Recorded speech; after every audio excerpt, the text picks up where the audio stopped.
And there are reasons for that I wouldn't want to speculate on right now, but the TILMA in particular, I think, is good for very, very large companies and not very good for local governments, whether it be municipalities or school boards. Well, one of the ways in which the two are related is that, the Security and Prosperity Partnership is simply the next wave of NAFTA, of economic integration policies for North America, which really do constrain sovereignty and the regulatory authority of Canadian governments and our ability to control who gains access to our natural resources and whether there's any value added to them before they're exported to the U.S. markets. And NAFTA went an awfully long way in terms of removing the capacity of Canadian governments to safeguard the public interest in those ways.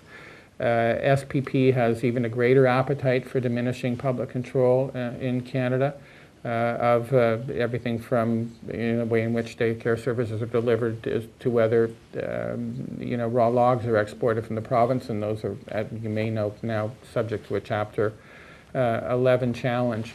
The way in which TILMA connects with all of this is that under NAFTA and under the WTO rules, Canada, the federal government, has an obligation to ensure compliance by the provinces with the rules it's negotiated with other countries.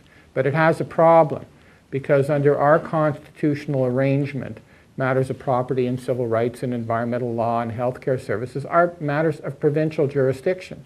The provinces aren't bound as a matter of constitutional law to comply with NAFTA requirements or with WTO requirements. And yet the federal government is liable for provincial noncompliance. So it needs a way in order to ensure that provinces comply with the international commitments it's made. TILMA is an excellent, so is the Agreement on Internal Trade, an excellent way to do that because it simply translates, in a very broad and very crude way, but an effective way, the basic essential features of free trade, which is an agenda for deregulation and privatization because it deals with services and investment, not just the trade in goods. So if you look at what a federal government would do in order to live up to its obligations under these agreements to ensure that municipalities, for example, comply with these arcane rules that it's negotiated with other countries, TILMA's the way to do that. So that's the relationship. And the SPP is simply the next wave of the same neoliberal agenda that's embedded in the WTO and NAFTA. Again, murky and obscure. We know it has something to do with water, something to do with energy. There's still an appetite for yet further diminishing the role of the Canadian state, whether that's in the form of a municipality or parliament or a provincial legislature or even a school board.